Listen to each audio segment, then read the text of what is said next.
de caballo, la historia dormía y se despertó.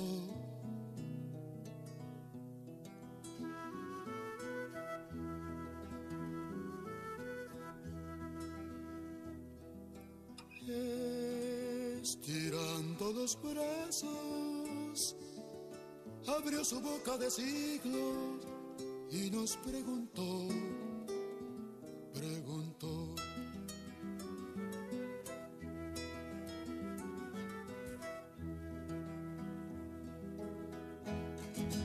¿Cuál es la lucha de los hombres para lograr la paz?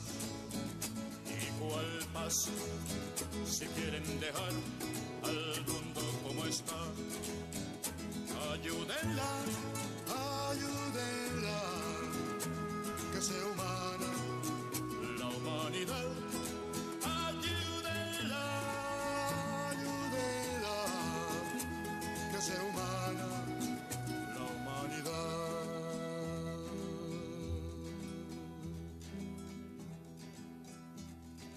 Él que soñaba con flores, soñaba con aves, también despertó y miró un rocío rojo. Un saludo a todos. En este 2026 estamos con nada más y nada menos las 7T Plan de la Patria para las grandes transformaciones 2025-2031. Hoy tenemos un programa especial. En la sexta transformación, el ecosocialismo. Abrimos sin duda programas especiales que van conectados ante la realidad global, lo que tenemos en un plan de acción con esta fórmula de la planificación estratégica que tiene nuestro Estado, nuestro gobierno bolivariano.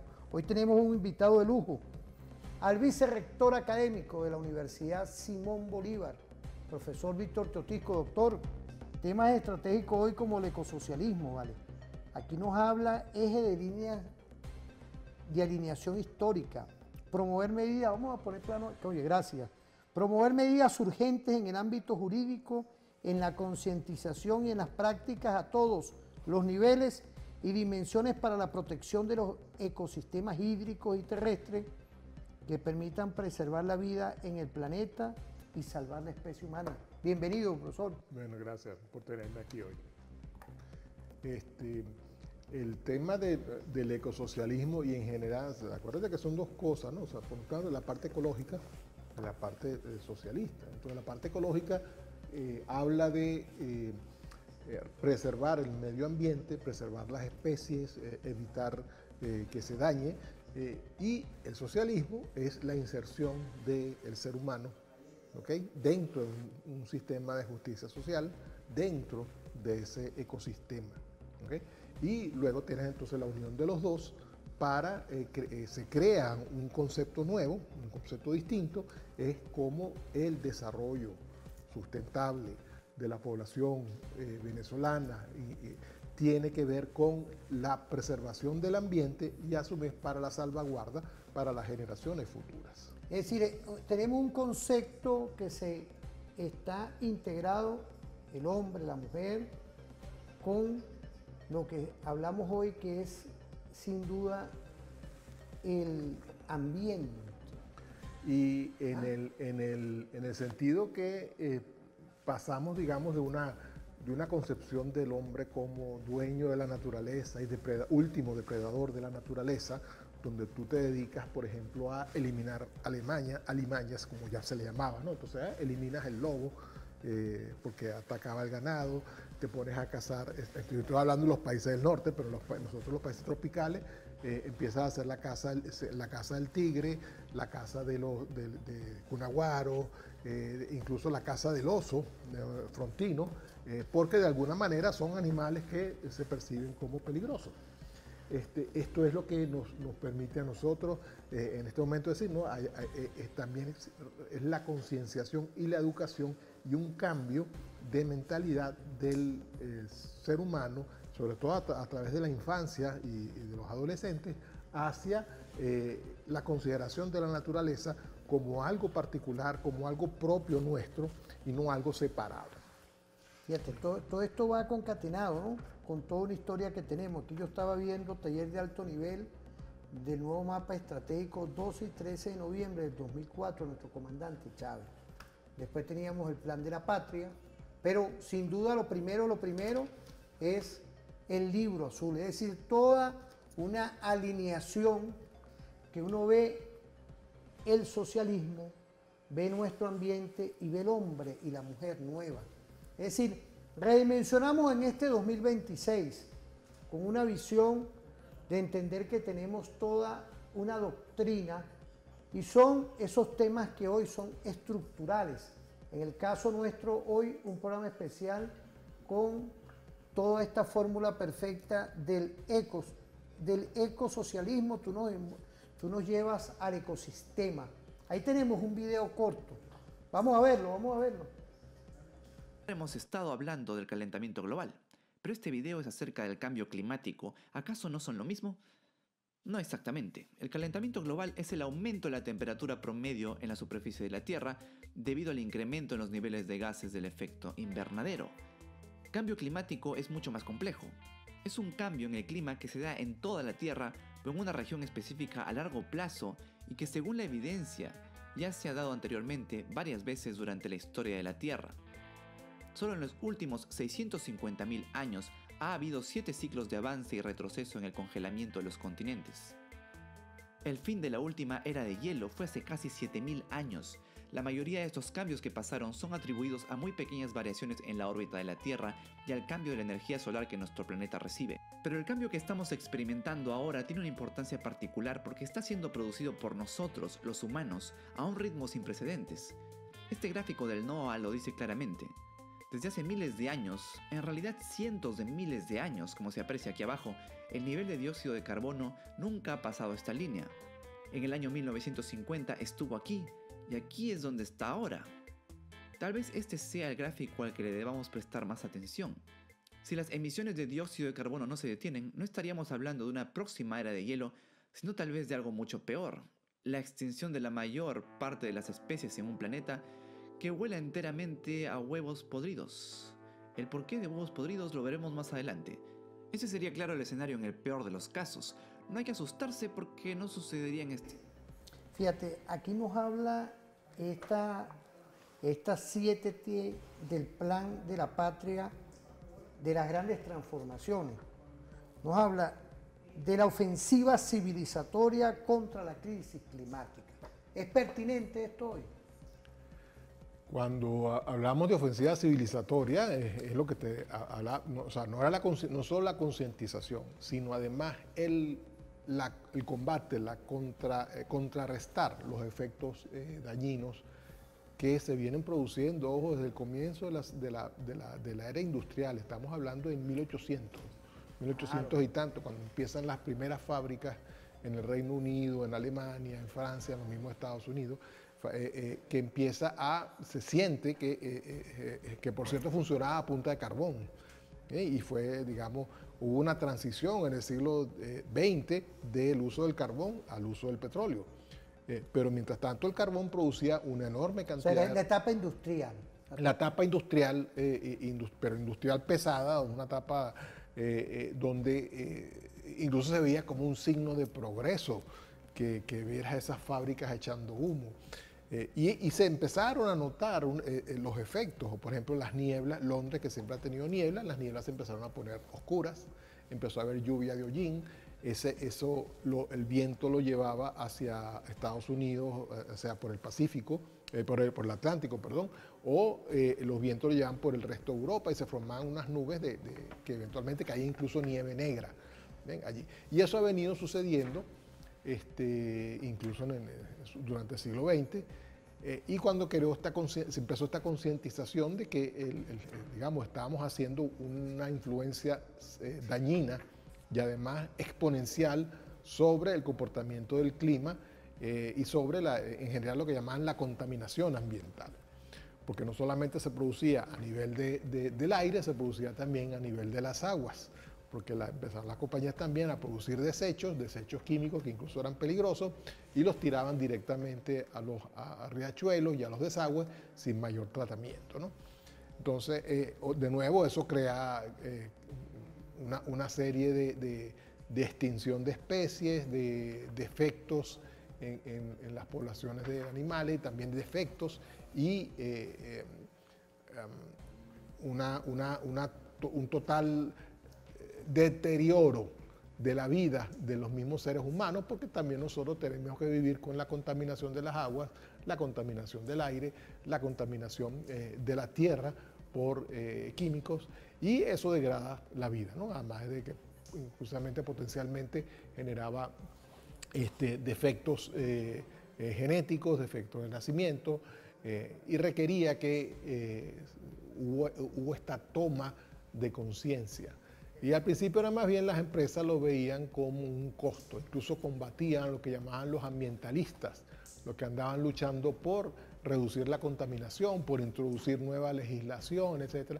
Y ahora vemos que en realidad esto es algo que se está usando, como los mismos gobiernos están instaurando políticas para obligar y ordenar el espectro industrial, el espectro poblacional, el espectro incluso de producción primaria, para que tengan en cuenta no solamente el ambiente, sino que expresamente contribuyan a preservar zonas que estén libres de intervención humana por efecto de la industria.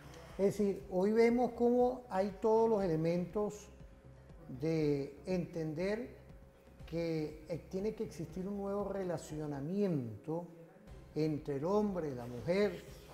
Nosotros tenemos en nuestra patria lo que es el género, el respeto por el género, hacia lo que es el medio ambiente. Tiene que haber un nuevo relacionamiento. Creo que desde ahí yo me recuerdo con el Acuerdo de Kioto que hay una redefinición de todo esto. Es decir, ha habido avances en el tema jurídico internacional, pero también han habido desaciertos porque pareciera que no han cumplido algunos países, algunos gobiernos, toda esta fórmula de entender que tenemos en peligro la vida del planeta. Si vemos esos gráficos que se mostraron al principio, en realidad lo que está en discusión todavía es cuál es la contribución, qué tanto ha contribuido la actividad humana a este desajuste ambiental. Porque también la parte ambiental tiene periodos, o sea, los ciclos de carbono suben y bajan naturalmente, eso es lo que mostraba el gráfico, ¿no? Claro. Allí.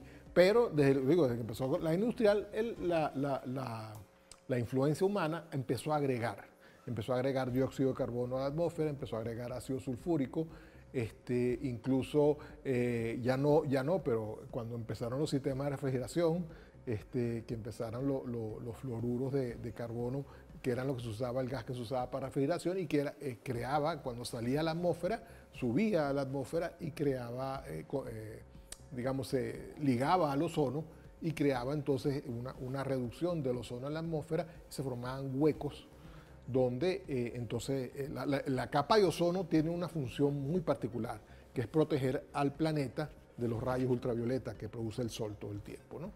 Y para darte un ejemplo, una de las razones, por ejemplo, en Marte se cree que la vida se extinguió, es porque Marte perdió esa protección de su atmósfera, de esa capa de ozono para los rayos ultravioletas. Es decir, hoy estamos en peligro en este momento, fíjate, estamos en el 2026, nada más y nada menos, ¿no?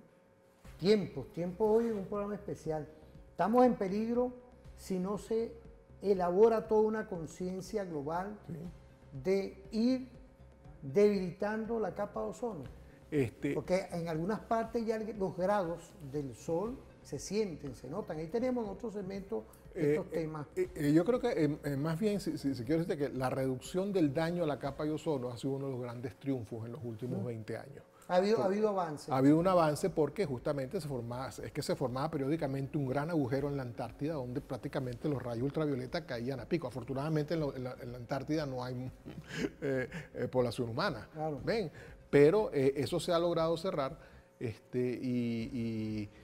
pero el efecto que tiene el dióxido de carbono, los sulfuros, compuestos nitrogenados que suben a la atmósfera, es crear lo que se llama una capa de contención del propio calor de la Tierra, y eso crea un efecto de burbuja de calor.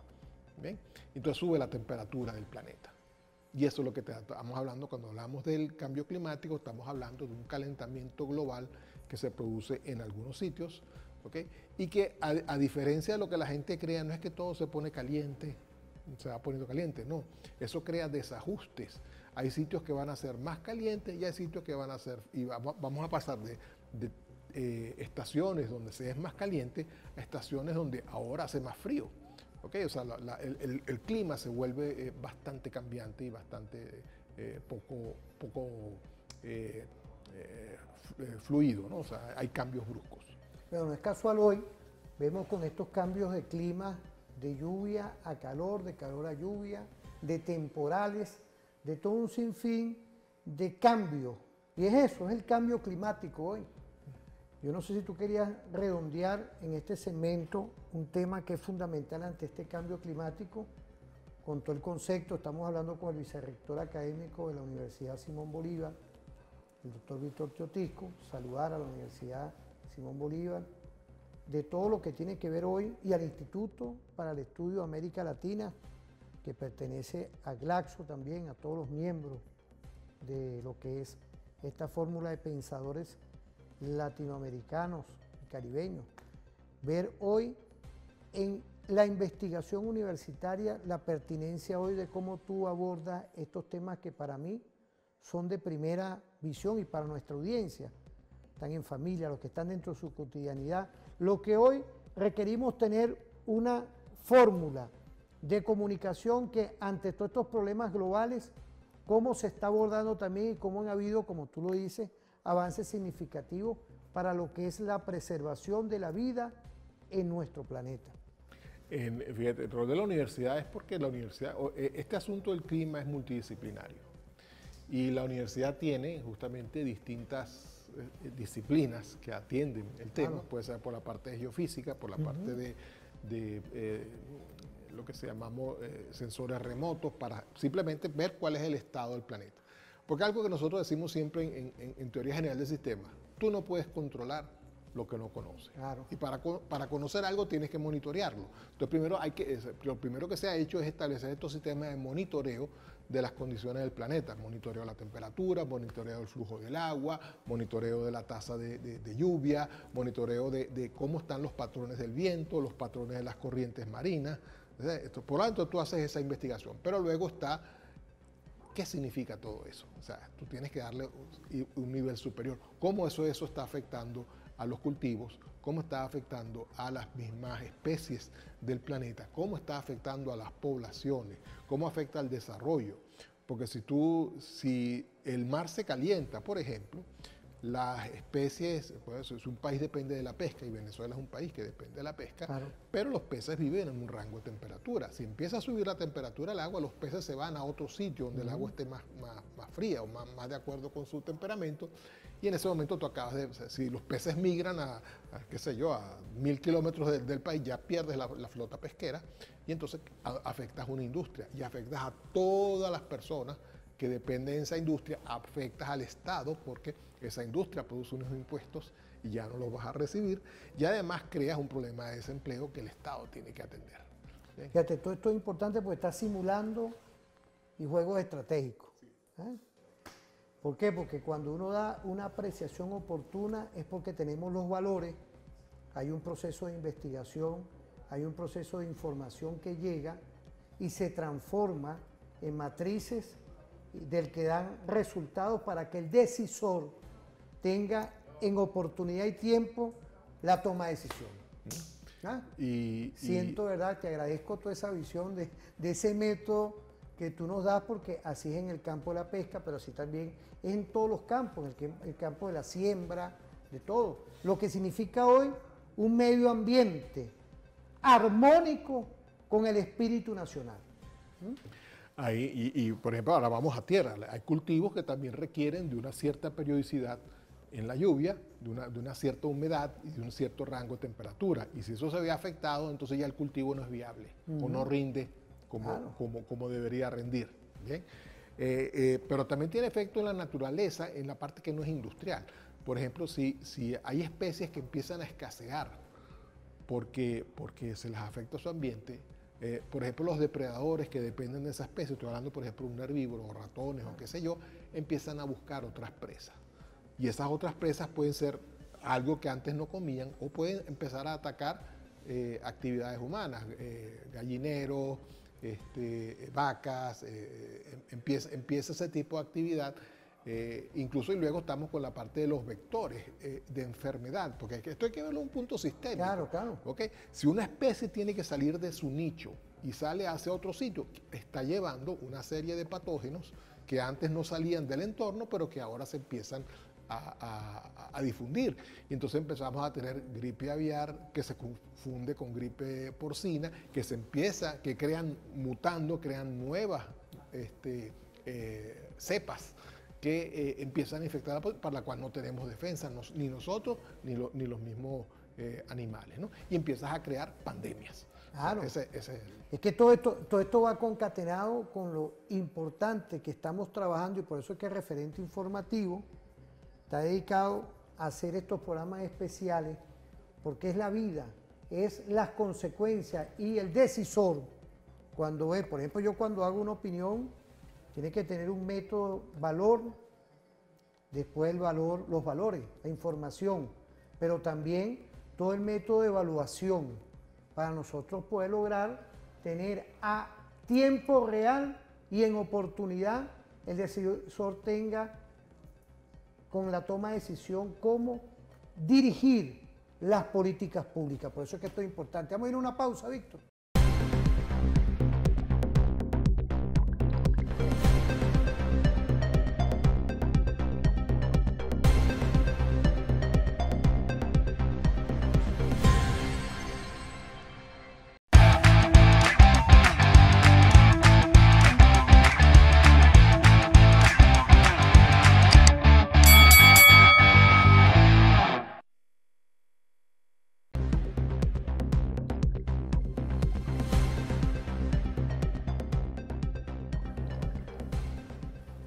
Aquí estamos revisando conciencia social para la vida y el respeto al ambiente.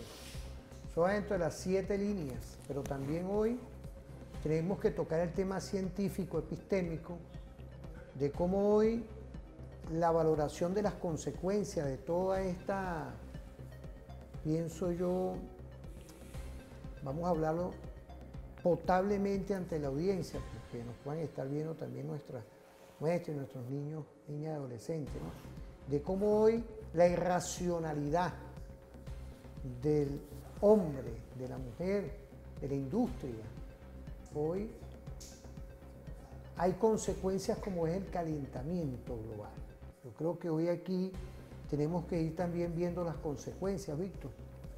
Tú como docente, investigador, hoy las universidades de nuevo tipo, las universidades que hoy están estudiando, que están investigando, que están formulando sin duda lo que es una visión epistémica hacia lo que es el plan de desarrollo en el caso de la 7T, pero también enmarcados en nuestra Constitución de la República Bolivariana de Venezuela. Fíjate, cuando estamos considerando este problema del cambio climático, tenemos que hablar de la velocidad del cambio y de cuándo empezó. Entonces, digamos, hay un consenso entre los científicos de que el cambio climático comenzó en el siglo XIX.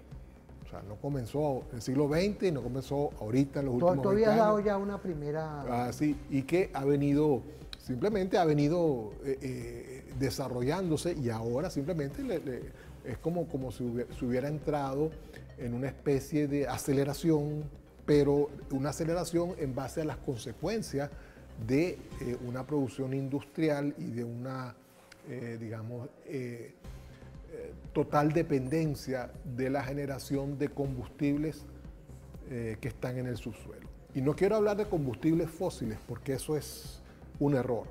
El petróleo y el gas no fueron creados Eso es como algo así como dicen, no, que esos son dinosaurios y vegetación que fue comprimida y se produjo durante billones de años. No. El proceso de producción del petróleo y petróleo del gas es un proceso propio geológico del planeta que no tiene que ver con las especies que hubiera hace 50, 100, 200 millones de años. A diferencia del carbón, ¿ve? Que el carbón sí se produjo durante lo que se llama el periodo carbonífero, que fue cuando hubo una enorme explosión de vegetación, de vida, y eso creó una serie de depósitos comprimidos que durante millones de años se fosilizaron y crearon. Entonces, por eso que yo hago la diferencia entre el carbón, que el carbón sí es un combustible fósil, pero el petróleo y el gas no. El petróleo y el gas son procesos del planeta. Y eso nos permite, nos indica que tenemos que tratarlo de manera distinta. Claro. ¿Bien? Sin embargo, los dos, cuando tú los usas en energía, producen CO2 y monóxido de carbono, o sea, dióxido y monóxido de carbono que van a la atmósfera. Y ambos crean, justamente capturan calor y no lo dejan y no lo sueltan. Y por lo tanto se produce este efecto de bloquear, irradiar el calor que sale del planeta generalmente es bloqueado por el anhídrido carbónico y otros compuestos que lo vuelven a reflejar hacia el planeta y lo van progresivamente ir aumentando poco a poco la temperatura. Pero esto no es necesariamente, o sea, estoy viendo el planeta como un todo y no la industria humana. El aumento de anhídrido carbónico en el aire eventualmente redunda en que las especies vegetales tienen más material para producir más vegetación.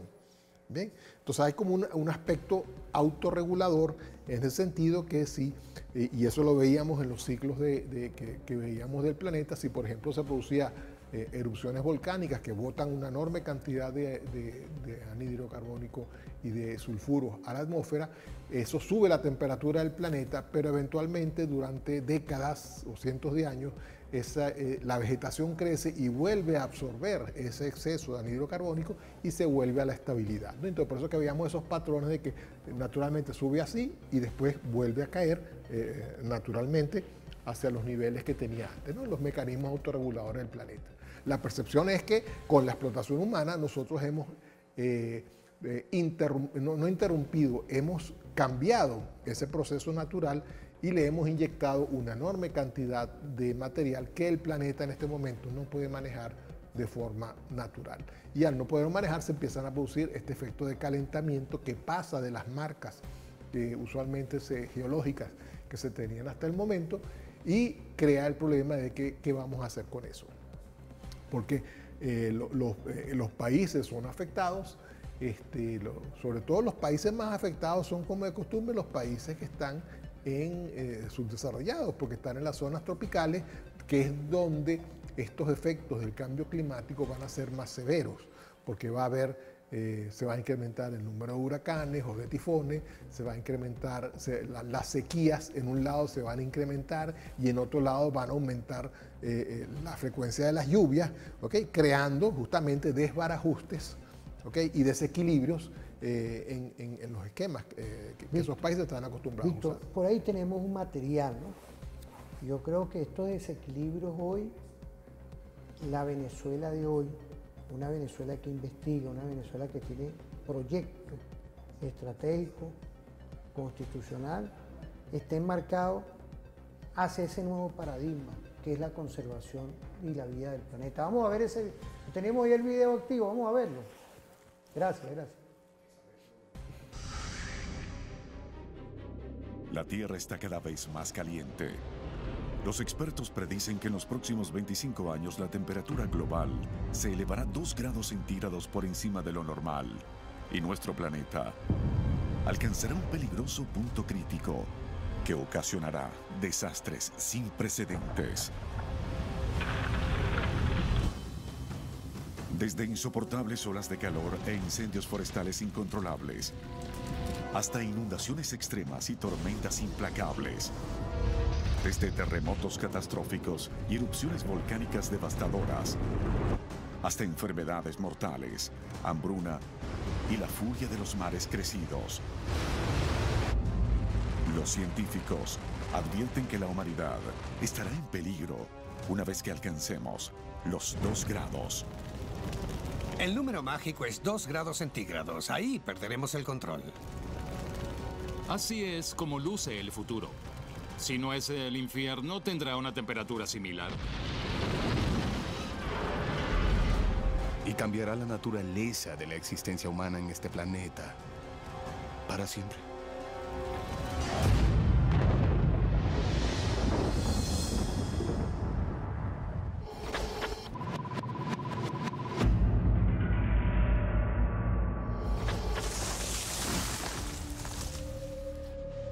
Esto es Bozeman, Montana.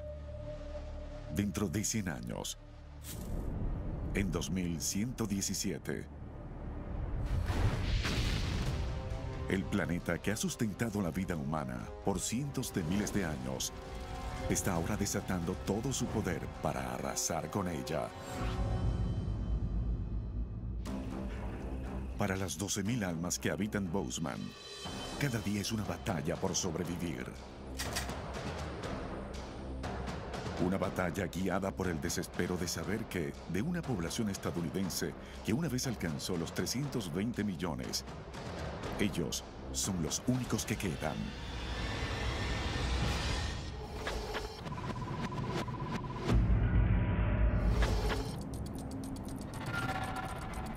Los expertos concuerdan en que un aumento de 2 grados centígrados sobre el promedio de la era preindustrial representa la mayor amenaza para su existencia que haya enfrentado la humanidad.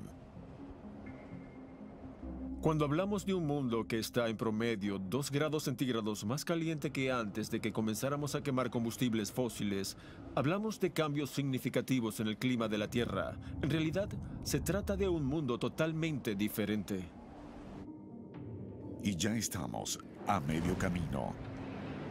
Ahora estamos 1 grado por encima de la era preindustrial y está aumentando una cantidad considerable cada año. 1 grado, que es lo que ha aumentado, está derritiendo el Ártico.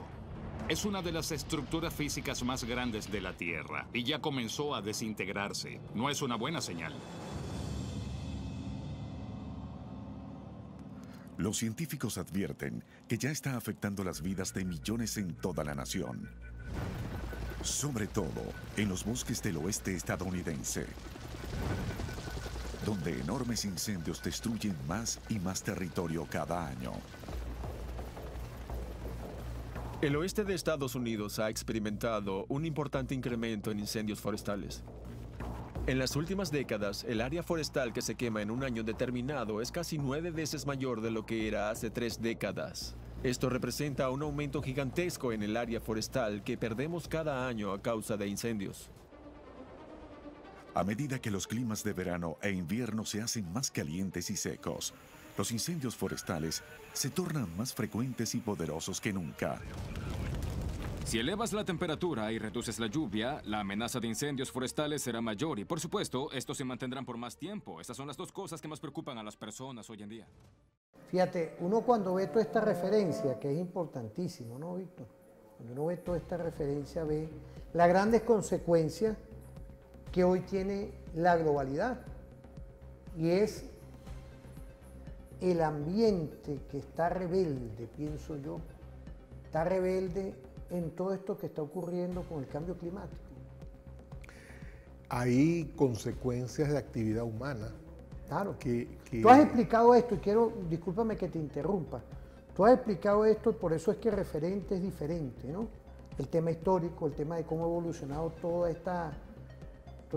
esta operación, pienso yo, que va en contra de la armonización de nuestra relación entre el ser humano, entre el ser vivo, entre el hombre, la mujer y el medio ambiente, ¿vale? Entonces, la actividad humana lo que ha hecho es crear unos desafíos enormes. Por ejemplo, en Brasil, para poder suministrar terrenos de cultivo, principalmente de soya, para la industria agrícola y para exportar, se empezaron a quemar sectores de la selva primigenia amazónica. ¿Okay? Y llegó un momento que, por ejemplo, el estado de Roraima, en Brasil, se podía ver en satélite, que era simplemente puros penachos de humo. Sobre todo bajo el gobierno de Bolsonaro. Una cosa así que... Y ahora estamos viendo lo mismo en Argentina, porque en Argentina ha hecho negocios con grandes capitales extranjeros y la Patagonia está ardiendo. Es por exactamente el mismo esquema, o sea, simplemente Está ardiendo la Patagonia. La Patagonia está ardiendo porque se está justamente tratando de limpiar terreno para dedicarlo a la parte agrícola. Y ese tema de esa política pública no va en detrimento no nada más de la Patagonia, sino todo el sur. Claro, pero sí, por todo, porque esta política es una política netamente capitalista, digamos, que no le importa las consecuencias, sino solo le importa el beneficio que va a generar eso, y bajo un gobierno que en este momento en absoluto se preocupa por las consecuencias para la gente. Es contrapuesto a lo que nosotros hablamos del ecosocialismo. Exacto. O sea, son dos visiones contrapuestas. Lo que estamos ahorita estudiando, es decir, el gobierno de Argentina es contrapuesto a lo que es la preservación de la vida. Más o menos la ecodestrucción en beneficio del capital. Allí. Eso es justamente, que es un patrón justamente del siglo XIX, de cuando justamente lo que importaba era la explotación natural en beneficio con el beneficio como último bien allí. Pero tú ves que, por ejemplo, también está sucediendo las consecuencias, ¿no? Lo menciona en el video, el Ártico y el Antártico se empiezan a derretir. Si el Ártico se derrite, en cuanto a consecuencias ambientales generales, no son tantas, porque eso es hielo que ya está flotando en el mar, y cuando se derrite tiene un poquito menos de volumen. En realidad, si todo el Ártico se derrite, más bien el mar desciende de nivel. Pero fíjate, ahí yo quiero poner un tema que yo quiero que tú me expliques. Eso va concatenado con la elevación y volvemos al tema como empezamos este segmento, que es el calentamiento global. Ajá. Son las consecuencias de todo esto que estamos hablando. Por eso que es distinto lo que sucede en el Polo Norte y en el Polo Sur. Si el Polo Norte se derrite, el nivel del agua desciende, ¿ok? Porque el hielo tiene más volumen que el agua, y cuando se derrite, pues entonces en realidad el nivel del agua desciende.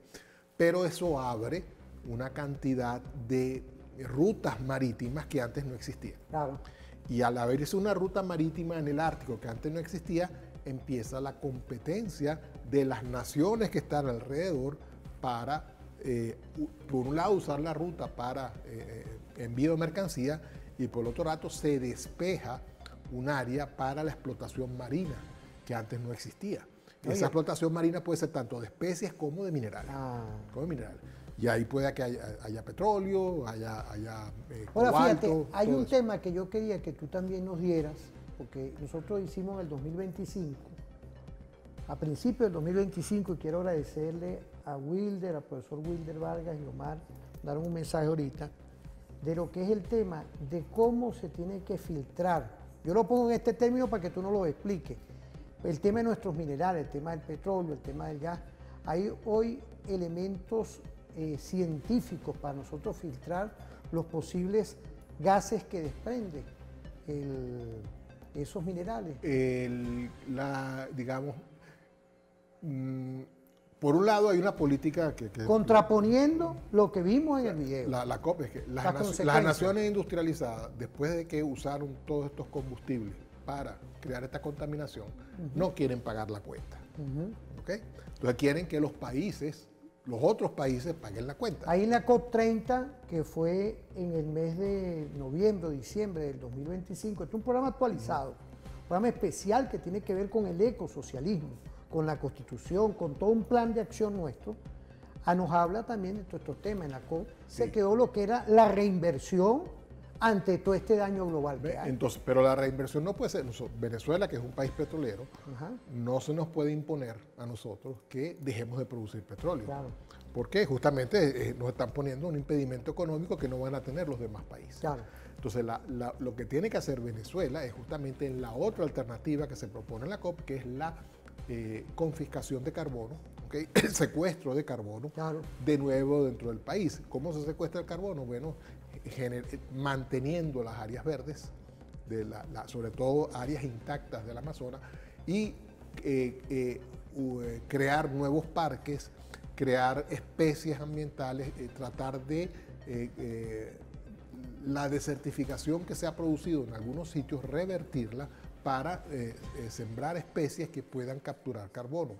Y también esquemas de ingeniería, por ejemplo, para empresas que usan combustibles, que tienen chimeneas que producen algún tipo de gas hacia el exterior, ponerles aditamentos, convertidores catalíticos y otras tecnologías para que ese carbón, ese dióxido de carbono precipite en carbono y en compuestos que o puedan utilizarse de otra manera o se puedan revertir como fertilizantes o algún tipo de producto ulterior. Víctor, esto va concatenado. Mira, aquí yo tengo la línea del pan del aceite que gracias, estamos activos aquí, fíjate. Eso va concatenado con lo que ha hecho nuestro gobierno claramente, precisamente, que tiene que ver con una inversión en siembra, lo que es la misión árbol. O sea, esto va todo con el tema del Plan Nacional de Adaptación ante la Crisis Climática generada por el capitalismo, conciencia social para la vida y el respeto del ambiente. Si lo estoy leyendo tal cual como está. Es decir, entonces cuando uno ve todo esta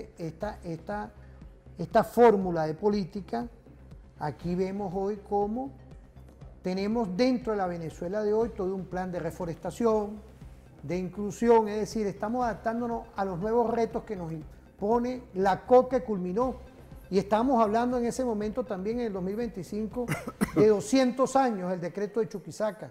El padre Bolívar entró, tú que hablaste del siglo XIX, ya el padre Bolívar tenía esa visión. Sí. Hay cosas que, por ejemplo,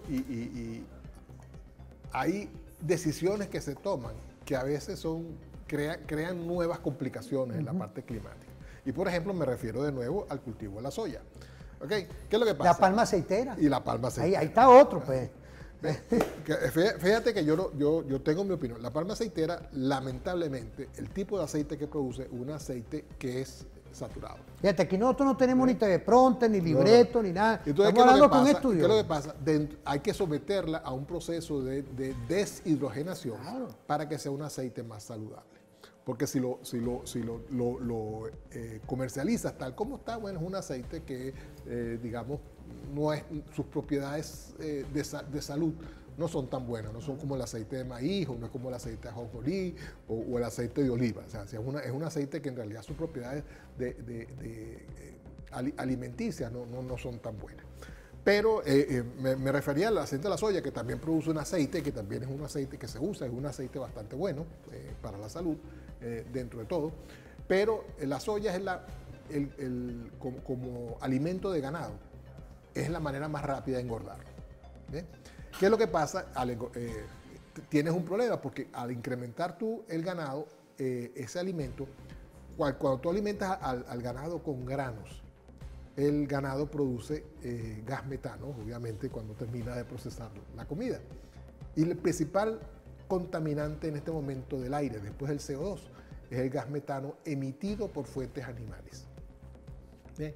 Entonces, ¿qué pasa? O sea, si seguimos alimentando tanto el ganado vacuno como el caprino, con estas semillas, con soya, no sé qué, que producen esta enorme cantidad de gas metano, pues estamos en realidad más bien contribuyendo al incremento de los gases de la atmósfera que producen calentamiento global. Entonces, la investigación universitaria lo que se hace es buscar alimentos para el ganado que no produzcan o reduzcan enormemente la cantidad de gas metano que se produce. Y una de las investigaciones que está haciendo es justamente el cultivo de algas, ya sea algas directamente en las costas o en tanques a nivel en tierra. ¿Por qué? Porque bueno, las algas no tienen carbohidratos, casi no tienen carbohidratos, y es justamente el principal combustible para que el gas metano se produzca. Hay otras cosas que tenemos que andar nosotros trabajando. Sustituir algunas especies que vamos a decir la palabra cosechan por alguna propiedad que tienen o por algún compuesto que se necesita. Por ejemplo, hay animales que, la civeta, por ejemplo, a la que se les extraen algunas glándulas para usar perfumes. Bueno, hay maneras de tratar de conseguir eso de forma sintética para evitar dañar esas especies. Y en general, eso es parte de la investigación. Pero entonces entramos, Luis, en la parte de nuevo capitalista. Nuestras plantas, nuestros animales son recursos que se hace investigación sobre ellos y de repente vienen farmacéuticas o vienen empresas industriales y tratan de patentar compuestos naturales, ¿okay? Y después producirnos y vendérnosla como si fueran propiedad intelectual, cuando en realidad pertenecen a toda la humanidad y tú no has descubierto nada, tú simplemente has extraído un compuesto. No, pero fíjate, yo quiero continuar con esos temas. Quiero saludar, ojalá que el profesor Miguel Alfonso nos esté viendo, ¿vale? Tenemos un compromiso, Miguel, el vitral de la ciencia, que tú también publicas en esa revista, que es importantísimo, estamos hablando de la ciencia. Mira, estamos en este 2026 con programas especiales que van concatenados con lo que es hoy, nada más y nada menos, una visión de nuestra Constitución de la República Bolivariana de Venezuela. Eso aquí, el ecosocialismo, el ambiente, todo. Y por eso es que en este nuevo año de fe, de amor, de estar hoy en solidaridad permanente, no podía faltar estos programas especiales. Vamos a irnos a una pausa.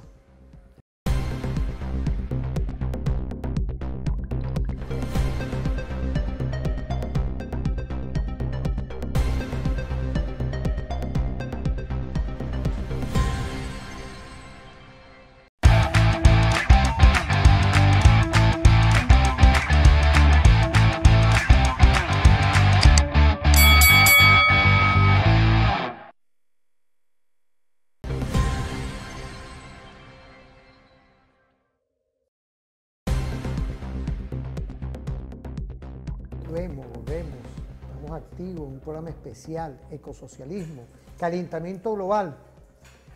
Son las universidades de nuevo tipo, Víctor, y quiero agradecerte que estés con nosotros compartiendo en este 2026, porque tenemos que generar un contenido que hace referencia a la política, que tiene que ver las políticas públicas desde la República Bolivariana de Venezuela, y juega un papel importante en la diplomacia bolivariana de paz, pero juega también temas que están concatenados en la preservación de nuestra vida, de nuestro planeta. Ahí seguimos con el calentamiento global, que son las consecuencias de todo lo que hemos hablado hoy, y es importante hoy seguir en ese enfoque estratégico. Y tenemos un video, ¿podemos verlo ahí? Vamos a verlo, vamos a ver ese video. En la lucha contra el cambio climático hay una cifra clave, 1,5 grados Celsius. Si el calentamiento global supera ese umbral, las consecuencias para el planeta serán irreversibles. Para los científicos, las probabilidades de que el planeta se caliente más de 1,5 grados Celsius de aquí a 2027 han aumentado. Pero, ¿por qué? ¿Y cuáles serían los efectos? Eso te lo explico en este video. Primero aclaremos que esto es un pronóstico. Lo que dicen los científicos es que las probabilidades de que suceda han aumentado un 66%. ¿Y por qué preocupa ahora más que antes? Pues porque la Organización Meteorológica Mundial, que es la que calcula cuándo superaremos ese umbral, comenzó sus estimaciones en 2020. En ese momento, la probabilidad de sobrepasar los 1,5 grados Celsius en los próximos 5 años era del 20%, mientras que ahora esas probabilidades se han más que triplicado. En las últimas décadas, el calentamiento del mundo ha elevado el termómetro de tal manera que en 2016, el año más caliente del que se tiene registro, las temperaturas subieron 1,28 grados Celsius por encima de la cifra preindustrial. Los investigadores ahora afirman con un 98% de certidumbre que ese récord se romperá antes de 2027. Y según el profesor Adam Scafie del Servicio Meteorológico Nacional de Reino Unido, esta es la primera vez en la historia de la humanidad que estamos tan cerca de romperlo. Esto es preocupante porque mantener el aumento de la temperatura por debajo de los 1,5 grados Celsius es la meta principal que tienen los países fijada desde el histórico Acuerdo de París en la Cumbre del Clima de 2015. Para lograrlo, es imprescindible recortar drásticamente las emisiones de CO2 o dióxido de carbono, el principal gas de invernadero liberado por la quema de combustibles fósiles. Y este es un objetivo que aún está lejos de alcanzarse. Pero ¿por qué ahora han aumentado las probabilidades de superar esa temperatura clave antes de lo pronosticado? Por una parte, están las emisiones causadas por la actividad humana. Aunque los países se han fijado metas según el Panel Intergubernamental de Cambio Climático, estamos muy lejos de aportar las emisiones negativas que serán necesarias para cumplir el objetivo climático. Pero otro elemento es el fenómeno del Niño que se espera en 2023 y que es un evento climático natural no causado por los humanos del que se tienen referencias al menos desde finales del siglo XIX. Y es esta combinación de emisiones con el fenómeno del Niño la que puede causar, al menos de manera temporal, fuertes consecuencias climáticas. La última vez que se formó el Niño fue en 2016, cuando contribuyó al aumento récord de las temperaturas globales, a la pérdida de bosques tropicales, al blanqueamiento de corales, a la generación de incendios forestales y al deshielo polar.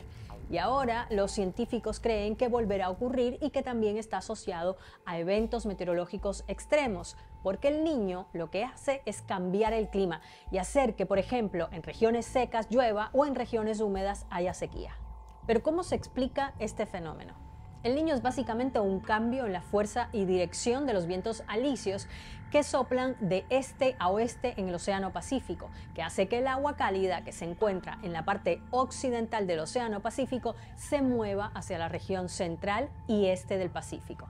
Y ese movimiento de aguas cálidas hace que aumenten las temperaturas oceánicas. Esto desencadena a su vez aguaceros fuertes e inundaciones, lo que tiene consecuencias en el ciclo del agua, por ejemplo, de la costa oeste de América del Sur en países como Perú y Ecuador. Pero también puede afectar el clima en otras partes, tanto en Norteamérica como en Sudamérica. También provoca que en zonas muy lluviosas, como el norte de Australia, ocurran sequías e incendios. Ángel Adames Corraliza, profesor de Ciencias Atmosféricas de la Universidad de Wisconsin, le dijo a BBC Mundo que ya se han comenzado a ver algunos indicios que predicen que el fenómeno va a ocurrir. Por ejemplo, los medidores de temperatura oceánica que se encuentran en la región ecuatorial del Pacífico están indicando un calentamiento desde la costa de Perú hasta casi llegar a la costa de Nueva Guinea. Y como es un área muy extensa, se prevé que sea un fenómeno fuerte. También los vientos alisios han cambiado de dirección y este es otro indicador de que se está formando el Niño. En general, durante el Niño los impactos tienden a ser de más calor y sequía para Latinoamérica y los efectos más grandes tienden a ocurrir en la ladera occidental de los Andes. Pero el aumento de la temperatura del océano también provoca una temporada de huracanes que puede presentarse más potente. Por ejemplo, hay más riesgo de huracanes para México y Hawái y en contraste la actividad de huracanes en el Océano Atlántico disminuye. Los científicos advierten que con el Niño ocurre un calentamiento de la atmósfera significativo que se suma al calentamiento global causado por el ser humano. Y es esta combinación la que, según alertan los científicos, llevará al planeta a superar esa cifra crucial de 1,5 grados Celsius en los próximos años. Pero los científicos también aclaran que aunque esto es preocupante, lo más probable es que sea temporal y que aún se pueda actuar para revertirlo. La alerta está enfocada en tomar medidas cuanto antes, porque si este aumento se sostiene durante 1 o 2 décadas seguidas, traería como consecuencia olas de calor más largas y tormentas e incendios más intensos. Y entonces sí, la humanidad llegaría a un punto de no retorno. Fíjate, eso es importante, ¿no? Todo esto que estamos viendo, porque hay alerta, alerta, alerta, alerta. Y vemos hoy cómo la República Bolivariana de Venezuela, vuelvo otra vez porque la semiótica es importante, tiene ya una hoja de ruta, una orden de operación que está clara y precisa. ¿Qué podemos decir, Víctor, ante todo esto? Que son alertas sí, que ya hoy pareciera que hay temas que son irreversibles. Bueno, yo en esto del asunto del cambio climático, todo hay que agarrarlo siempre con una saludable dosis de sal. Porque quienes hacen todas estas investigaciones y todo esto son justamente los medios masivos de los países que más contribuyeron a la contaminación. Entonces, por un lado, tenemos que precisarlo con cierta objetividad. el concepto de irreversibilidad, si pasamos de 1,5, de 2 grados del promedio, eso se basa en estudios y simulaciones. No sabemos exactamente si eso se va a comportar de esa manera, y yo espero que en realidad no tengamos que saberlo, ¿no? Que en realidad podamos de alguna manera revertir este calentamiento. Pero hay opiniones distintas, como yo dije, o sea, no está claro que sea la contribución humana la principal componente en este proceso, y además no está para mí está muy claro que aquí hay intereses políticos y geopolíticos y comerciales, financieros, en tratar de impulsar una narrativa para llevar al mundo por un derrotero donde tú tienes que invertir en contrarrestar el cambio climático, pero usando estas tecnologías que los países desarrollados subdesarrollados no tienen, como por ejemplo sustituir el consumo por combustibles de petróleo y gas por vehículos eléctricos. La generación de energía tiene que hacerse de todas maneras. Bien. ¿Cómo eso particularmente nos afecta? Como yo dije, eso nos afecta a nosotros como país productor de petróleo y gas. Ahora, pero fíjate, ahí hay un detalle, ¿no? Yo creo que la ciencia, la tecnología en esto tiene que jugar un papel importante con el tema petróleo, con el tema gas, igualmente con el tema carbón, ¿sabes? Porque esto es un tema global ya, de cómo se operacionalizan políticas también para que ese daño que pueda causar sea también mitigado con ciencia y tecnología, porque estamos hablando hoy claramente de que tienen que haber políticas de inversión también.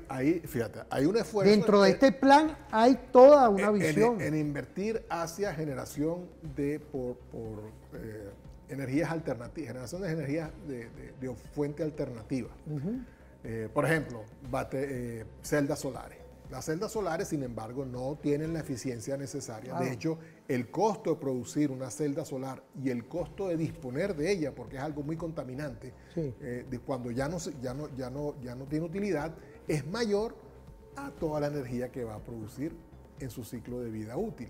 ¿Y eso qué hace? Eso hace que, digamos, en este momento, los gobiernos, sobre todo los gobiernos de países desarrollados, tienen que subsidiar el uso de celdas solares y tratan de hacer que nosotros, los países subdesarrollados, no usemos los combustibles que tenemos disponibles, sino que migremos a esa tecnología de la cual no dominamos, de la cual no somos proveedores y de la cual vamos a tener que entonces dedicar el beneficio de nuestras otras actividades industriales y agrícolas para poder comprar esa tecnología. Ahora, bien, entonces hay un componente aquí también ¿cómo te digo?, empresarial que funciona de nuevo como ha funcionado siempre, tratar de aspirar los recursos de los países emergentes hacia las grandes fortunas de los países desarrollados y los grandes capitales, los productos desarrollados. Entonces, eso es justamente lo que tenemos que defender. Víctor, y crear lo que está haciendo hoy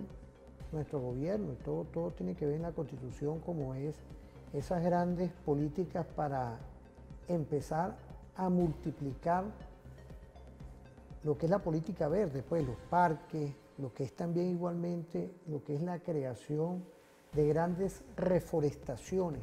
La Venezuela de hoy lo está haciendo, desde que llegó nuestro comandante Chávez con nuestra Constitución y todo nuestro gobierno que está hoy en fórmulas para buscar en este tema, como en los demás, la preservación de la vida. En el caso del ambiente, ¿qué podemos decir? Como política global. Sí. Vamos a irnos a la política global, que es importante. Nosotros, fíjate. Una gran reforestación. Creo que en la COP30 tenemos ya para el próximo segmento video de todos estos temas, material audiovisual. Pero yo creo que es importante también que tenemos cómo nosotros revertir esto a nivel global. Fíjate, entre segmentos tú mencionaste el fenómeno del niño y yo menciono el fenómeno de la niña. ¿Qué es lo que pasa? El fenómeno del niño ocasiona en Venezuela sequía. ¿Okay? Y vimos que en el año 2010 tuvimos una de las sequías más grandes del país, justamente con el niño. Y el fenómeno de la niña es al revés. Incrementa el número de precipitaciones dentro del país. Eso se va, lo que predicen los modelos, y de nuevo, con un puntico de sal, es que el fenómeno de la niña se va a experimentar crecimiento en su amplitud, y también el fenómeno del Niño. Entonces, el pronóstico para Venezuela es que vamos a tener sequías más intensas y que vamos a tener temporadas de lluvias también más intensas.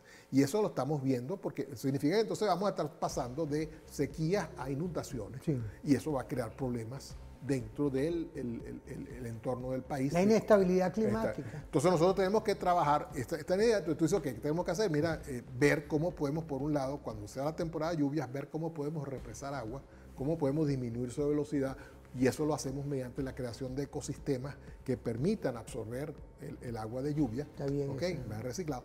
Y luego para justamente crear reservorios para que cuando venga el periodo de sequía los tengamos allí y podamos mitigar. Entonces esa es la acción proactiva del Estado allí. Y también con las poblaciones, exactamente, si vamos a estar pasando un esquema donde no vamos a tener seguridad en el suministro de líquido, de agua, entonces hay que hacer toda una serie de inversiones para poder asegurar justamente que ese suministro va a estar disponible. Nuevos embalses, por ejemplo, allí. En el caso de Venezuela, nosotros dependemos del 60% de la energía eléctrica que produce el Guri. Cuando hay sequía, la energía que produce el Guri necesariamente baja y puede llegar a niveles críticos. Entonces necesitamos otras fuentes de energía, que en Venezuela debería ser solamente el gas. Es decir, nosotros deberíamos estar usando el gas que se produce, que en este momento con mucho dolor vemos que se quema tanto en el lago Maracaibo como en la zona de Monagas, con unos mechurrios al aire. Ese gas deberíamos de alguna manera ver cómo podemos aprovecharlo para usarlo para plantas termoeléctricas. Universitariamente, a nivel de investigación, ese gas puede ser aprovechado hoy. Sí, incluso, fíjate, incluso podríamos aprovechar hasta el mismo crudo que producimos, ¿ok? Con mínimo proceso, porque ahorita lo estamos usando diésel, gasoil para plantas eléctricas, bien, o sea, pero incluso podemos, en caso necesario, podemos usar directamente petróleo, como se usaba carbón, como se usaba en aquel momento lo que se llamaba la urimulsión. ¿Y el impacto contaminante? Ahí viene la parte del secuestro de carbono. O sea, tiene que venir acompañado de una medida de que si vamos a usar combustibles de ese tipo, tenemos que, en el otro extremo, recoger el gas los gases que salen y procesarlos de manera distinta, de manera que no salgan a la atmósfera. Estamos hablando de lo que es una política ecosocialista. Fíjate dónde nosotros vamos, ¿no? Estamos con un tema hoy que en cualquier perspectiva que salga la investigación universitaria, en el caso nuestro vicerrector académico de la Universidad Simón Bolívar, tenemos también lo que son las operaciones para el resguardo ambiental. O sea, si tenemos una cosa, tenemos la otra. Tienen que ser las dos en conjunto. Tienen que ser las dos en conjunto. ¿Okay? O sea, no podemos cambiar nuestro patrón de consumo de energía. Porque no podemos, simplemente. Utilizar lo nuestro. Lo nuestro, o sea, es ahí. Yo tengo amigos que dicen que tú conoces a uno de ellos, sí. No voy a decir su nombre, que dice que lo mejor que podemos hacer nosotros es dejar el petróleo dentro del país, o sea, no explotarlo, sino reservarlo para nuestro propio desarrollo y no vendérselo a nadie. ¿Okay? Claro, eso requiere otra manera de cómo lo vamos a hacer eso, pero bueno, eso es una discusión para otro día. Ahí, pero lo del gas sí, o sea, ahorita que estamos en una disputa con Trinidad por el campo Dragón de gas. Bueno, pero ese gas lo podemos utilizar nosotros para justamente el país, ¿okay? Directamente. O sea, cambiar nuestra matriz de energía. Que por cierto, te quiero contar que los países desarrollados en la COP están reculando en cuanto a la migración hacia fuentes de energías alternativas. ¿Por qué? Porque les resulta muy caro. Estados Unidos no va a migrar a un esquema de energías alternativas porque sigue dependiendo del petróleo y prefiere depender del petróleo porque si no tiene que hacer una enorme inversión en reconvertir un montón de industrias viejas. Claro. Lo mismo en Europa. En Europa, justamente con esto de que pasó con el asunto de la guerra de Ucrania, destruyeron el gasducto Nord Stream que había construido Rusia, pues justamente Europa ahorita es un estado, prácticamente un conjunto de estados vasallos que dependen ahora, antes dependían de Rusia y de Argelia, ahora están dependiendo principalmente de lo que le vendan otros. El calentamiento global, y aquí tengo 1.5 grados es algo que hoy está latente. Sí, es como un diagnóstico, vamos a irnos como tipo médico. Es decir, que tiene fiebre. Diagnóstico que tenemos ahí. Es como cuando tú tienes fiebre. O sea, tienes una fiebre y sabes que estás enfermo. ¿Ok?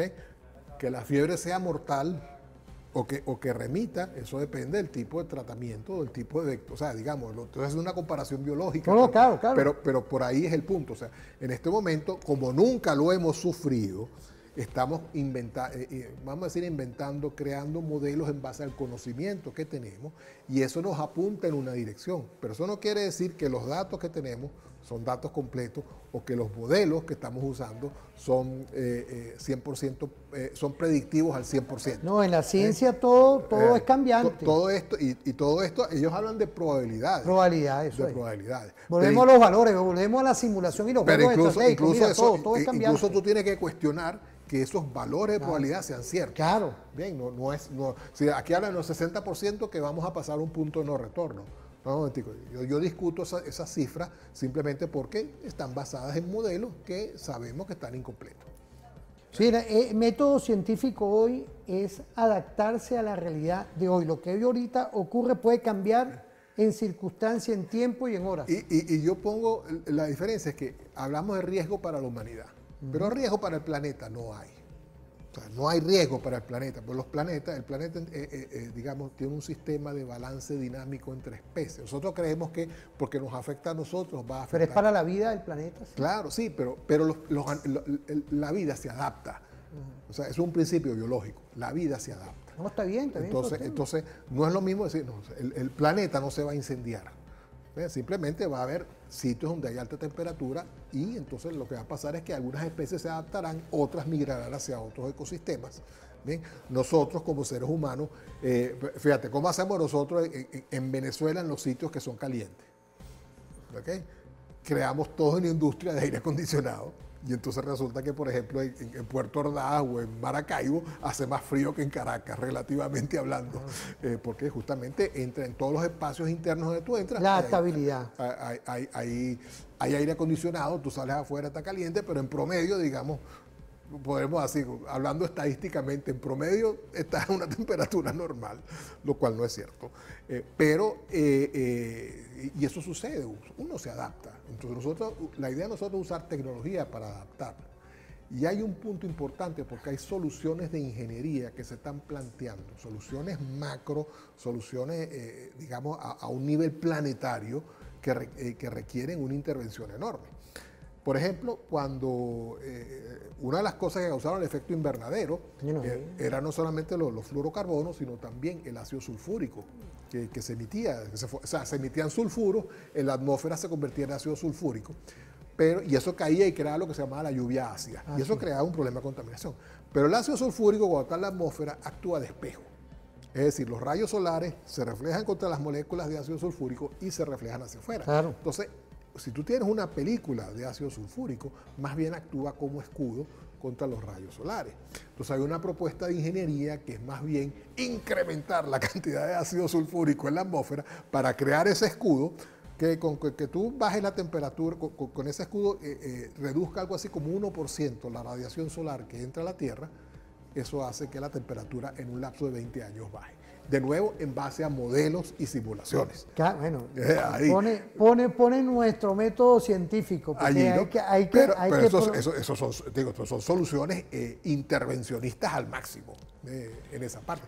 Cuando tú me pones todos esos temas, tiene que ver con las probabilidades, la información, los valores, y es sin duda que el decisor es el que tiene que después valorar toda esta... Hay otros que están proponiendo, por ejemplo, que crees una pantalla entre la Tierra y el Sol, digamos, a nivel de la atmósfera, que justamente bloquee, de nuevo, una pantalla semitransparente que bloquee un cierto porcentaje de la energía solar que cae en el y eso lo que hace es que haga disminuir la temperatura en el lapso, de nuevo, de décadas. Y aquí estamos hablando, lo importante es que estamos hablando aquí en periodos de tiempo largos.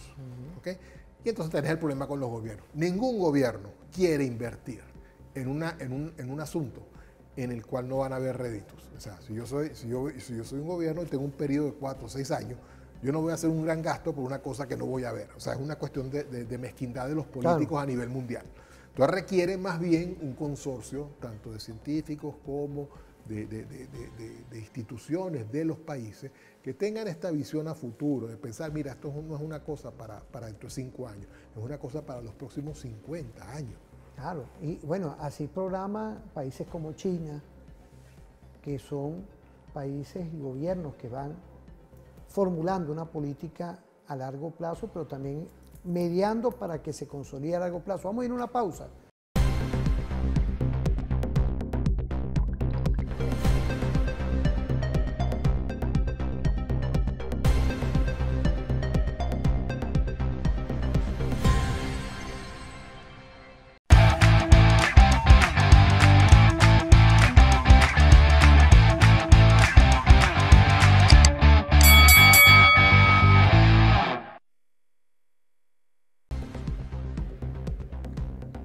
Volvemos, ¿vale? Estamos activos en esta fórmula perfecta que es referente diferente.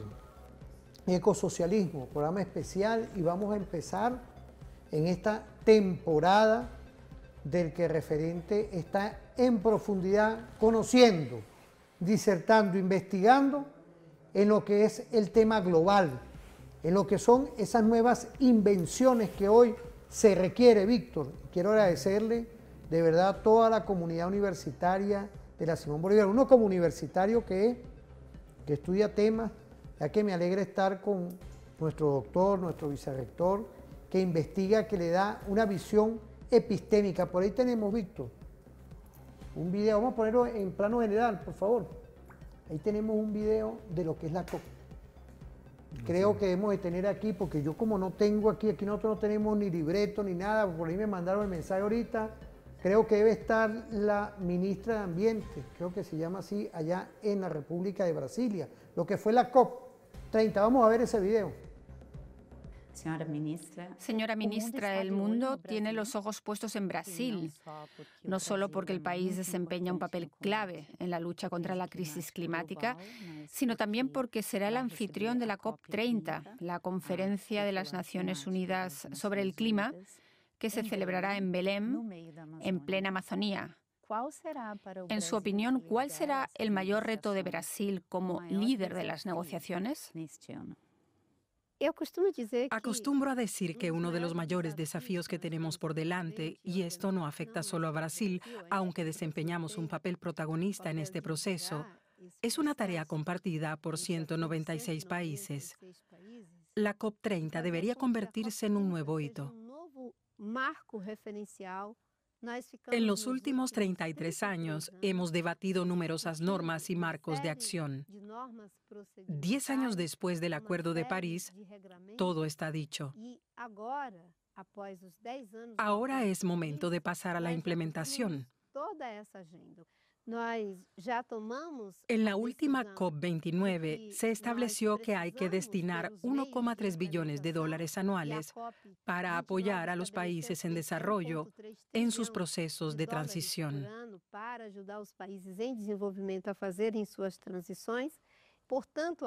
Por eso la COP30 debe trazar una nueva hoja de ruta, enfocarse en la implementación de lo que ya se ha decidido.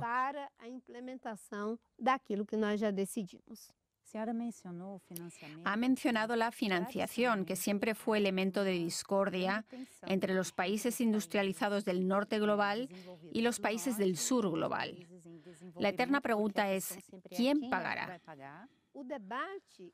El debate no debe conducir a que los países industrializados trasladen su responsabilidad a los países en desarrollo, en lugar de contribuir con su parte. Veo una creciente preocupación en todo el mundo por la conservación de la biodiversidad y los bosques tropicales. Brasil ha presentado un mecanismo de financiación que también se basa en fondos privados.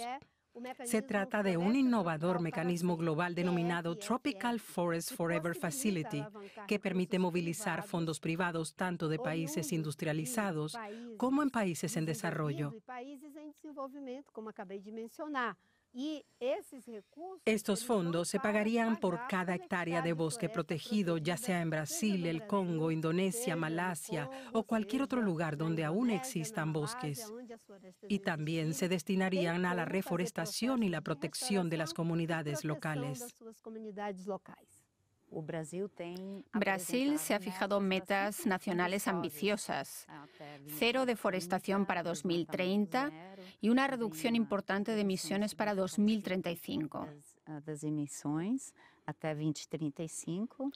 Al mismo tiempo, planea extraer petróleo en la costa ecuatorial cerca de la desembocadura del Amazonas. ¿No cuestiona esto la credibilidad de Brasil como líder climático?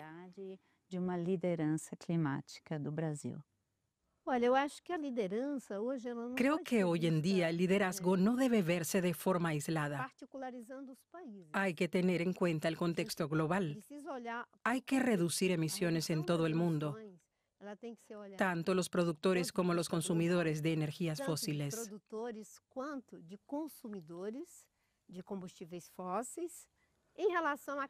En lo que respecta al petróleo, se tomó la decisión de que los países ricos lideren la transición para abandonar las energías fósiles y así reducir emisiones, tanto los productores como los consumidores. Los países en desarrollo deben seguirles. Y hay que tener en cuenta ambas partes, los que producen y los que consumen. Disculpe, pero Brasil es un productor de petróleo. Sí, sin duda. Pero perforar en la costa ecuatorial supone avanzar con las energías fósiles.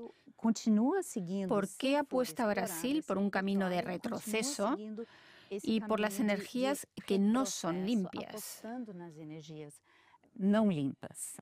En este caso no se trata solo de Brasil. Por desgracia, en todos los continentes, tanto productores como consumidores siguen apostando por estas estrategias. Pero Brasil no necesita esta energía.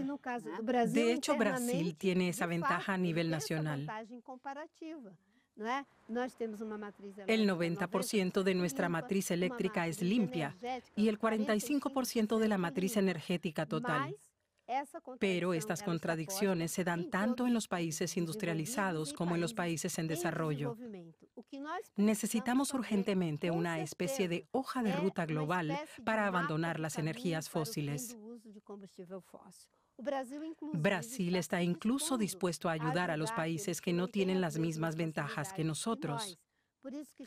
Por eso priorizamos el hidrógeno verde, los combustibles procedentes de la producción de etanol y, sobre todo, los biocombustibles para el transporte aéreo y marítimo. El hidrógeno verde puede ser una alternativa viable, pero harían falta transferencias tecnológicas.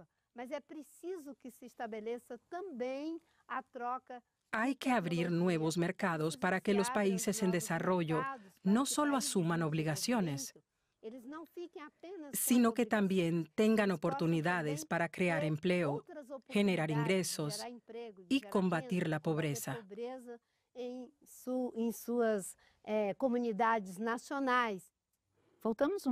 Volvamos al Amazonas. Los incendios forestales del año pasado fueron extremadamente graves en todo Brasil. ¿De qué medios dispone el gobierno brasileño para evitar que se repitan fuegos de tal magnitud en el futuro?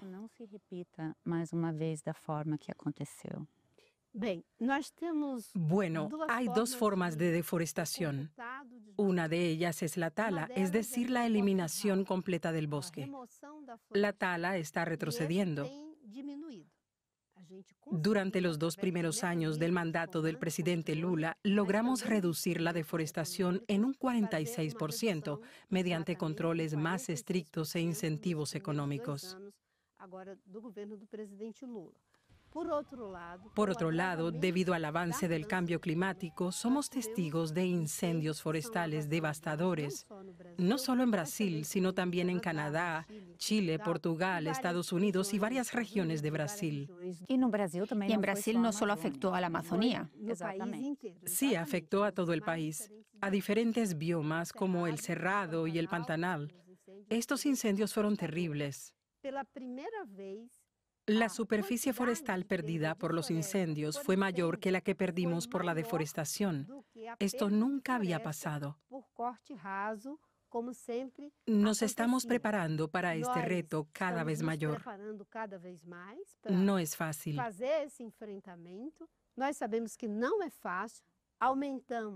Hemos aumentado los fondos para la Agencia Medioambiental. Por ejemplo, el IBAMA recibió 800 millones de reales del Fondo Amazonas.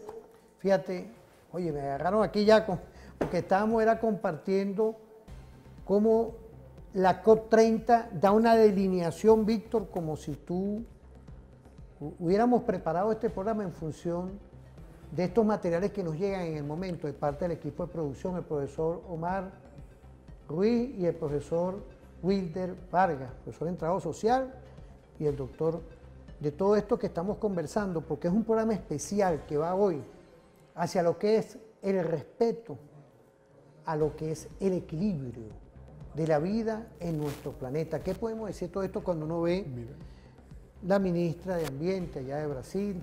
Pero es una delineación histórica que tú lo has dicho y una investigación. Quiero agradecerte que siempre nos estés acompañando, porque sé que tú tienes años, luces en investigación en lo que hoy es la fórmula universitaria venezolana que puede dar luces ante todo este desequilibrio ambiental que existe en el planeta, y vemos cómo la Venezuela de hoy, con un plan, con nuestra Constitución, está dando luces de todo esto, que podemos decir que estamos respetando lo que es la armonización de nuestro medio ambiente.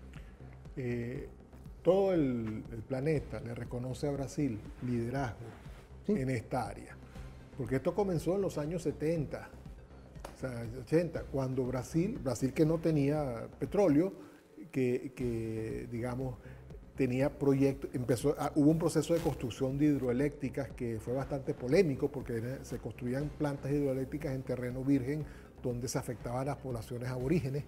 Y donde creaban una hidroeléctrica. Bueno, nosotros lo vimos aquí en Venezuela cuando se creó la represa del Guri, o sea, se creó un lago artificial, y yo me acuerdo, yo era niño, y yo me acuerdo que hubo todo un proceso de rescate de la fauna, de todo eso, porque ese embalse iba a crecer, bueno, y eso es bastante intervencionismo, una solución de ingeniería bastante fuerte. Pero Brasil, ¿qué hizo? Mira, se encontró con unos precios de petróleo que explotaron en su momento, y decidieron desarrollar una tecnología alternativa, la tecnología de etanol. El etanol producido a través principalmente de caña de azúcar y de otros, de la fermentación de otros materiales.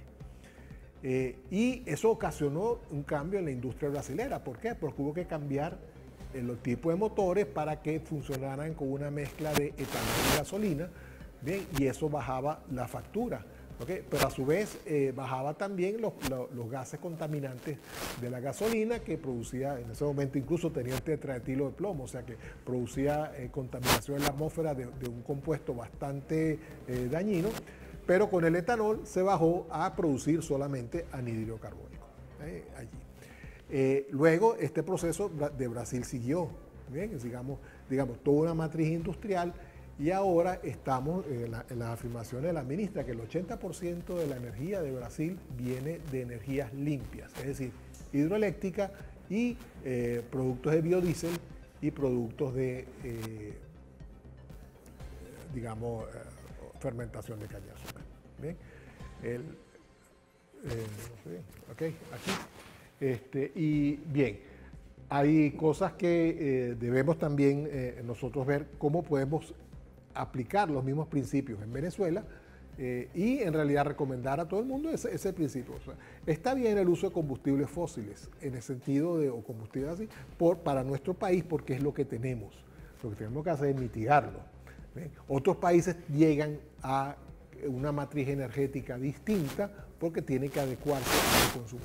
pero todos, incluso se vio en la COP30, están de acuerdo en que hay que reducir el impacto, porque el impacto de los combustibles, de petróleo, gas, carbón, viene justamente creando esta serie de distorsiones que afectan el clima. Vemos que además que tiene un componente económico que al parecer ya los países desarrollados no quieren pagar, como dije antes, ¿no? En la COP30 se vio muy claro que en Europa hay un recule en cuanto a la migración hacia energías limpias, ¿okay? Porque simplemente tenían una meta para 2030, que era justamente para 2030 que ningún vehículo en Europa funcionara con combustible, sino solamente fueran todos eléctricos. Víctor, ahí tenemos unos minutos para culminar hoy este programa perfecto, de verdad, un programa especial a lo que es el ecosocialismo. Y es importante hoy que dentro de esa visión armónica, hemos hablado un poco de la desertificación, igualmente a la vez en contraposición, lo importante de lo que es el incremento de parques nacionales. Eso es como fundamento estratégico ante esta embestida colonial, que tú lo explicaste muy bien y quiero agradecerte de verdad cuando empezó la explotación del carbón y luego empezaron todos sobrevino, porque estamos haciendo como una lectura de los 3 segmentos y ahorita culminando. Es decir, ante todo esto, en esta aldea global, porque la Venezuela de hoy está cumpliendo estos protocolos estratégicos, pero falta que todos se sumen a estas políticas por la preservación de la vida del planeta. Que no sea una Venezuela de hoy, un Brasil de hoy, un sur global, sino que se sumen todos aquí. El coordinar a todos los países a hacer esto es un complejo. Es complejo porque si el desarrollo de los países es totalmente condicionado por la disponibilidad de energía. ¿Bien? Y si la disponibilidad de energía en cuanto a cantidad como a costo. ¿Okay? Si tú modulas el costo hacia arriba, el costo de la energía, o disminuyes la disponibilidad de energía, el desarrollo se afecta o no es posible. Bien, entonces pones a países en la disyuntiva de cuánto voy a dedicarle yo a la adquisición de energía, qué tipo de energía voy a usar y a partir de qué la voy a producir. Bien, y luego los efectos sobre la población, los efectos sobre el ecosistema. Pero se puede armonizar, Víctor, se puede armonizar hoy. Se están buscando soluciones. Me gusta siempre tu apreciación porque nosotros no hacemos programas de la MODEC, ni hacemos programas que tengan que ver con el engaño, se están haciendo esfuerzos. Okay. Quisiéramos, si no tuviéramos guerras, si no tuviéramos intentos de apoderarse de la riqueza del planeta por una élite muy pequeña, ¿okay? Quizás podríamos decir que sí, que sería mucho más fácil. Bien, porque entonces estaríamos todos dedicando un esfuerzo enorme de capital mental, de capital físico, ¿okay? Y de recursos a resolver un problema que nos hemos ocasionado nosotros mismos. Bueno, Víctor, muchas gracias. Quiero agradecerte, ¿verdad?, todo este esfuerzo que haces tú dentro del Vicerrectorado Académico de la Universidad Simón Bolívar. No sé si tú querías decir algo más, que tenemos ahorita, me estoy unos minuticos ahí. No, bueno, digamos, en la Universidad Simón Bolívar, como en otras universidades del país, estamos trabajando estos temas desde el área de biología, desde el área de investigación geológica y geofísica a nivel de lo que está pasando en superficie y también a nivel de organización de las capacidades humanas, ¿okay? Claro. Para poder tanto dar asistencia como para desarrollar nuevos esquemas de aprovechamiento de energía. Hoy por eso es que hoy arrancamos ya en este 2026 con programas especiales desde aquí de la televisora de la Fuerza Armada Nacional Bolivariana, ya con 10 años en esta vitrina que somos referente informativo. Que pasen un feliz día y nos vemos en otra oportunidad.